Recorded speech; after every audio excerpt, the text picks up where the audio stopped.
बिस्मिल्लाहिर्रहमानिर्रहीम। वतन अजीज़ को चलाने वाला चपड़ासी एक नालायक शख्स वजीर तामीरात बन गया। वो इतना नालायक था कि उसे रिश्वत वसूल करने का भी सलीका ना था। उसके पास एक ठेकेदार आया और एक फ़ाइल पर मंजूरी के एवज 20 लाख रुपए देने का वादा किया। वजीर ने आओ देखा न ताओ, जज से फ़ाइल मंगवाई और उस पर अप्रूव लिख दिया। अब फ़ाइल मंजूर हो गई, मगर ठेकेदार कहीं नज़र ना आया। 2-4 दिन इंतज़ार करने के बाद वजीर बहुत परेशान हुआ कि अब क्या करे। इसी असना में उसके चपड़ासी ने अपने वजीर का उतरा हुआ चेहरा और तबीयत की बेकली देखकर अंदाज़ा लगाया कुछ गड़बड़ है। वो वजीर के पास आया और राजदारी से कहने लगा, हुजूर, हूँ तो मैं चपड़ासी, मगर काफ़ी अरसे से ये वजारत में ही चला रहा हूँ। आप मुझे अपनी परेशानी की वजह बताएं, मैं कोई हल निकाल दूंगा। वजीर ने कहा, फाइल अप्रूव कर दी है, मगर अब ठेकेदार हाथ नहीं आ रहा। चपड़ासी ने कहा, फाइल वापस मंगवा लें। वजीर ने कहा, अब इस पर कटिंग किस तरह करूं?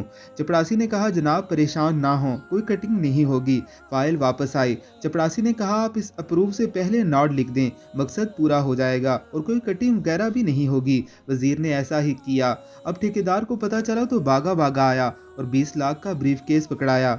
अब वजीर फिर से परेशान हो गया और फिर चपड़ासी को बुलवाया कि अब क्या करूं। चपड़ासी बोला, जनाब अरसा हुआ है वजारत में ही चला रहा हूं।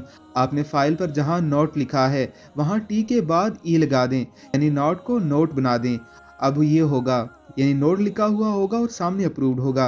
वजीर ने ऐसा ही किया और मन की मुराद पाई। लगता है इस वतन अजीज़ में भी बहुत से महकमे वज़रा नहीं चपड़ासी चला रहे हैं, क्योंकि उनका तजर्बा और IQ बहुत से वजीरों से बहुत ज़्यादा होता है। यकीनन आपको भी ऐसे महकमों से पाला पड़ता ही होगा। आप इस हवाले से क्या कहते हैं, हमें कमेंट बॉक्स में ज़रूर बताइएगा।